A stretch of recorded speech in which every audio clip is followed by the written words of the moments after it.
Assalamu alaikum, barkanmu da wannan lokaci. Barka da jimirin kasancewa da mu a daidai wannan lokaci. A yau za ku ji mu ɗauke da wani abu da ba ku taɓa jin mu da shi ba game da wannan shiri na Izzarsu. To mai sauraro, a yau za ku ji mu ɗauke da total ɗin adadin yanayin masoyan da muka ba ku zaɓi game da Karima, Hajiya Nafisa da kuma Nana. To mai sauraro, ya kamata dai ka daure ka kalli bidiyon nan tun daga farko har ƙarshe domin kwa za ka ji matuƙar daɗinsa kuma zai ma amfani. Domin za ka ga adadin masoya kuma za ka ga wadda kai ka zaɓa a cikin jaruman da Umar Hashim ya kamata ya aura. To mai sauraro, kafin mu shiga cikin wannan bidiyon namu, muna roƙonka idan har ya kasance wannan shine zuwanka wannan channel ɗin na farko, muna roƙonka da ka danna mana alamar subscribe kana ka danna mana alamar ƙararrawar sanarwa ta yadda da zarar mun ɗora sabon bidiyo za ku samu cikin sauƙi. Mun gode sosai da kasancewa da mu da kuke a kowane lokaci. To mai sauraro, kamar da yadda kuke gani yanzu ba tare da ɓata lokaci ba, za mu nuna muku list ɗin adadin da kowa ya samu game da wannan masoya. Dama mun ce kowa ya zaɓa Umar Hashim wa ya kamata ya aura, Karima ce ko Nana ko Hajiya Nafisa. To yau dai karewar ƙarya hallara, mun yi total ɗin abin da kuka zaɓa, kowace mun lissafa adadin masoyanta da suka yi mana comment a ƙasan bidiyoyinmu, mun lissafa gaba ɗaya mun fitar. Don haka yanzu ba tare da ɓata lokaci ba, to mai sauraro ga list ɗin gaba ɗaya. To kamar da yadda kuke gani, wannan shine list ɗin, domin mun tsaya mun rubuta su ne saboda ba ma so wani ya ce ba a yi daidai ba. Kamar yadda kuke gani, ga list ɗin na nan tun daga ɗaya har izuwa inda ta tsaya, gashi nan dai duk kuna gani. Yawwa, to total ɗinta a fejin farko ta samu mutum 21. Sannan ita ma Hajiya Nafisa ga ta nan, ita ma tun daga ɗaya wayanda suke cewa ya kamata ya auri Hajiya Nafisa, ita ma gashi nan ta samu mutum 21. Sannan Karima ita ma ta samu 21 a fejin farko. Nan gashi nan Nana ita ma ta samu mutum 42 a feji na biyu. In an haɗa kaga an zo 42 tun da ɗora mukai, gaba ɗaya mutanen ta 42 ta same su a feji na biyu. Sannan Hajiya Nafisa gashi nan ita ma an kunto ta samu mutum 29. Sannan ita ma Karima tana da mutum 42. To anan dai gashi na ta samu mutum 45 total marks ɗinta. Sannan Hajiya Nafisa a shafin nan zero, ba ta da kowa a wannan feji, tana da mutum 29 a baya kenan. Sannan a gashi Karima tana da mutum wajen 50 har da ɗaya, tana da mutum 51 a wannan feji, ita ma ga adadin total ɗinta. To masu kallonmu da sauraronmu, mun gode sosai sosai. Don haka gashi nan ga baki ɗaya total marks ɗin. To masu jinmu da sauraronmu, gashi nan dai kamar yadda kuke gani, mun nuna muku kowa adadin marks ɗin da ya samu. Amma sai dai Karima ta fi kowa samun mutane waɗanda suke cewa Umar Hashim ya kamata ya auri Karima. To mun ji daɗi sosai da sosai, kuma muna godiya, muna ƙara gode muku. Sannan mai sauraro, kada ka manta wannan shine kashin farko, domin ba mu taɓa hasko muku adadin kowace masoyanta ba, kuma za mu ci gaba da idan haka a ƙasan wannan bidiyon ma idan mutum yana da ra'ayi zai iya ƙara zaɓawa wannan jarumi, domin ba mu gama tantancewa ba har yau. To masu jinmu da sauraronmu, muna godiya sosai da sosai da kasancewa da mu da kuke. Sannan za mu aje muku link na WhatsApp group na Izzarsu, saboda mutane da dama sun aje number su suna asasu to amma gashi nan dai duka a wannan bidiyon ga link din nan, kawai duk wanda yake bukata yayi join, ba bata lokaci zai ganshi a ciki. Nagode sosai da haɗin kan da kuke bamu a kowane lokaci wajen kawo muku videos, muna godiya sosai da sosai. Sannan muna ganin sakonninku, mun gode sosai da sosai. Ba abin da za mu ce sai fatan alkhairi gare ku, saboda sakonnin suna shigowa, kuma wanda Allah ya ba mu ikon gani muna karantawa, sai dai wanda ba mu gani ba sai a mana afuwa. Mun gode sosai da sosai da kasancewa da mu da kuke a kowane lokaci idan har mun ɗora muku bidiyo.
sallama dai nake ya tushen kyauta, sallama dai nake ya kakan kyauta, sallama dai nake ya baban kyauta, sallama dai nake ya gidan kyauta, sallama dai nake ya kogin kyauta.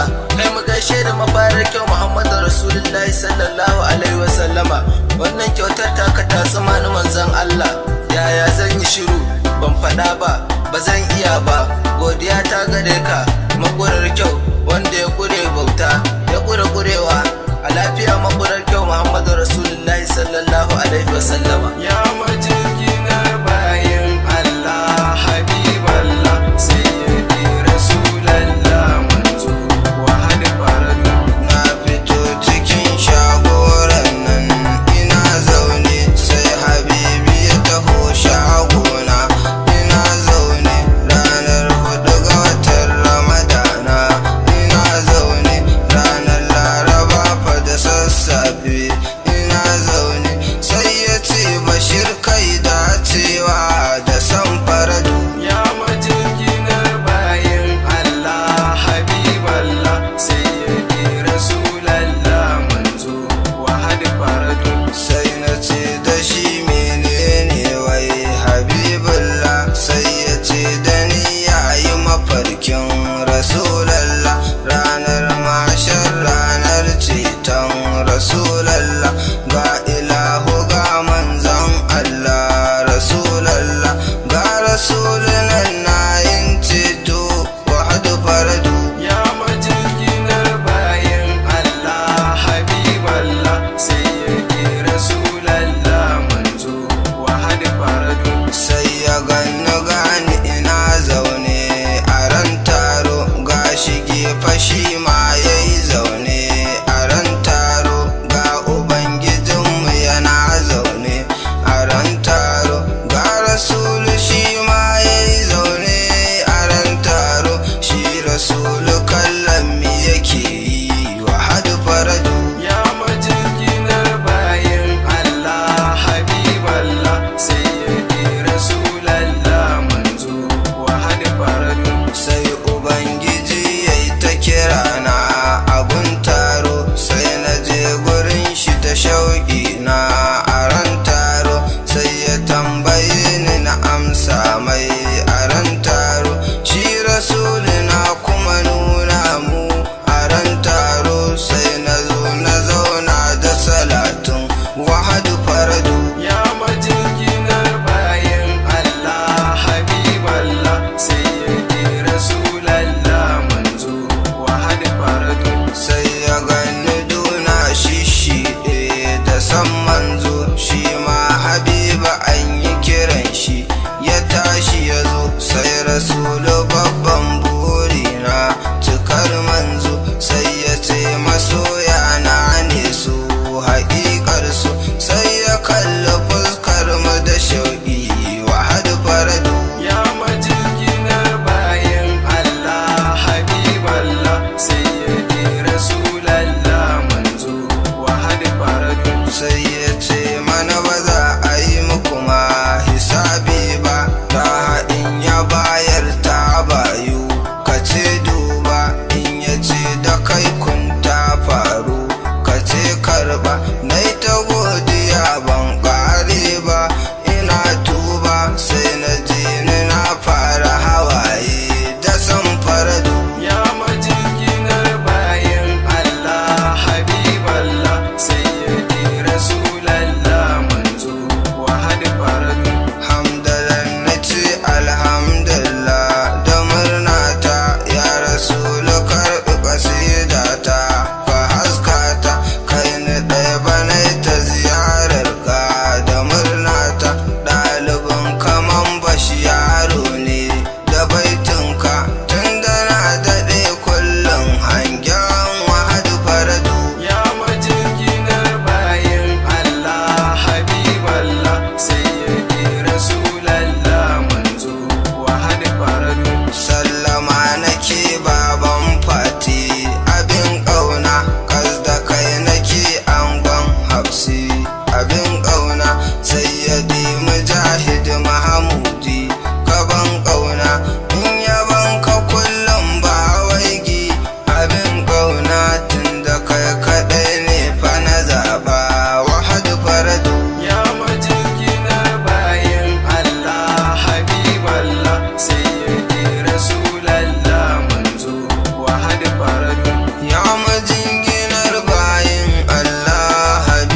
majinginar bayin Allah Habiballah Sayyidi Rasulallah manzo wahid faradu.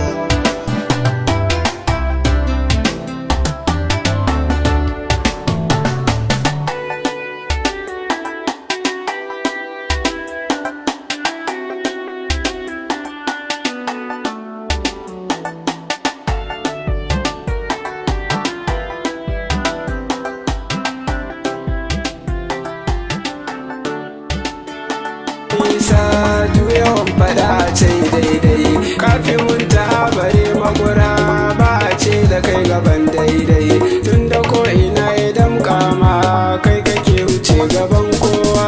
Lafiya kake uban girma sai da wujudi gatan kowa. Kai tukanka ba batun saiwa ba ni ne ta maganin kowa tunda yanzu ma na ɗau zafi ba ni surukan kaɗan baiwa tunda rabu ne yaban aikin kai ta min daɗi na bar tsaiwa haska baitukan ka san barka in ina yaban ka zo tsaiwa ko a lahira na rera ma baitukan ubangidan kowa. Lafiya kake uban girma sai da wujudi gatan kowa. Assalatu wassalamu alaika ya cikar cika ya wanda ya cika da cikarsa kai kadai ne cikakke manzon Allah babu wata cika sai da cikarka ta zamo cika. Assalatu wassalamu alaika ya annabin rahama ya manzon kowa dole kowa ya bi ka idan kowa ya ki azabar Allah tana nan a gare shi. Assalatu wassalamu alaiki ya Fadima ya Karima ya Azima ya Mu'azzama ya masoyiyar manzon Allah ya ce mai kama da manzon Allah. Assalatu wassalamu alaikuma ya sayyidina Hassan sayyidina Husaini jikokin manzon Allah yan gata shalele ku kuka fi kowa san manzon Allah sallallahu alaihi wasallam. Allah ka ƙara mana kusanci ga annabi rama manzon Allah sallallahu alaihi wasallam.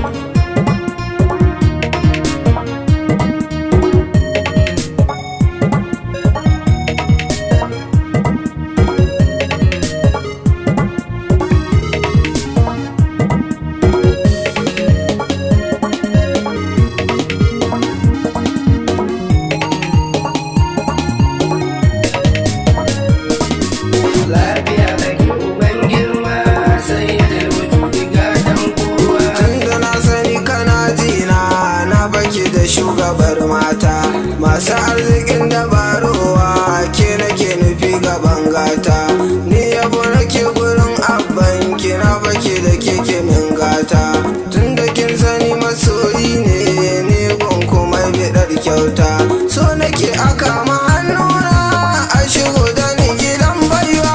Lafiya kake uban girma sai da wujudi gatan kowa. Kuma so nake ku ƙara min son ku ba batun dubɗar sauƙi na zama ina ta yin bege babu wahala cikin sauƙi na ta saduwa da ku kullum don ilahu mai cikar tsarki ku saka na manta ma kaina in ina yaban ku dan sarki ya muji mu karɓi roƙona kai nake nufi uban kowa. Lafiya kake uban girma sai da wujudi gatan kowa. Sallama nake ga jikokin sayyadi bashar shikar girma sayyadi Hassan gami da Hussein wai ina kuke ku ban dama ku shigan gaba ku kai ni gidan da yake akwai abin nema ku ta bani ko ina duka ku riƙen da kanku ne ta zama don isar ku gura Rasulallah shugaba ku ɗauke min kewa. Lafiya kake uban girma sai da wujudi gatan kowa. Na fage da shehu tijjani kayan hakan na yau arba don imamu gasu zamani sai ya ji a san ku yau duba ni ba ku kuke zaman gata ku shigar da ni garin ɗaya ba ban biɗa gurin wani ku kawai ku nake nufi ku mun turba gama wallakin dukan kowai annabin mu mai cikar baiwa. Lafiya kake uban girma sai da wujudi gatan kowa. Wanda shi na baiwa alfarma dukiya gami da komai na bani yaban ka dan burga bani shi dan na yi suna ban iya ba ma kawai kauna ce ta mamaye tunani na